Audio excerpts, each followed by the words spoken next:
Foam rolling for your hip flexors. So foam rolling is, it used to be quite all the rage. And now there's a lot of different discourse around foam rolling, around if it is actually beneficial at all. Is it good for you? Is it bad for you? When do you do it? Before you work out? During your workout? After your workout? There's still a lot of different opinions that go around, and it's my opinion that if it feels good, do it. So I foam roll every now and then, not that often. I prefer stretching, but foam rolling and using trigger point balls is really helpful for areas of your body that you find it difficult to stretch, and you really just want to pinpoint a certain thing and release some muscle tension.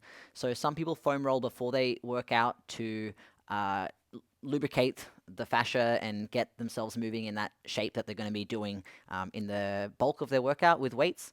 Some people do it at the end when they're just wanting to cool down and release the tension that they built up from their exercise routine. So hip flexors are these muscles here. So we're going to be stretching or foam rolling the muscles that we use to walk every day. Every time we move our leg, we're using our hip flexor. So it's sort of this long guy in the front here. You'll find that you feel that it gets tight. Doesn't matter if you're standing up all day or sitting down all day. If it's being in the same position, it's going to be a little bit unhappy with us. So to get into your hip flexor with the foam roller, it doesn't matter if you have a smooth one or a bumpy one. It's just going to change how painful it feels for you.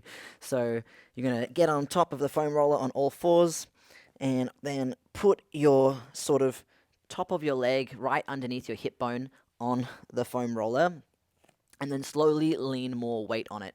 If it's super painful or you're having a really tight day, you might need to still support yourself with your hands quite a bit before putting your whole body weight on the roller, because it's already starting to burn or hurt a little bit. If you're not that tight and you feel like you can get into it a bit more, then you're going to put your full body weight on top of it like that, and you can just roll forward and back until you find that spot that is really bugging you. And as I'm rolling, I'm not just going forward and back. I can sort of twist my hips and I'm pivoting on my toes to find that sweet spot, the one that you're trying to get, the thing that's been bugging you the whole time. So you can even roll a little bit more on the side like this, or maybe it's right on the front. So you're just going to be facing down, facing the mat. And you don't want to just keep moving it out like a rolling pin. You want to try and stop on the really sore part and put as much of your body weight on it as you can. And just breathe.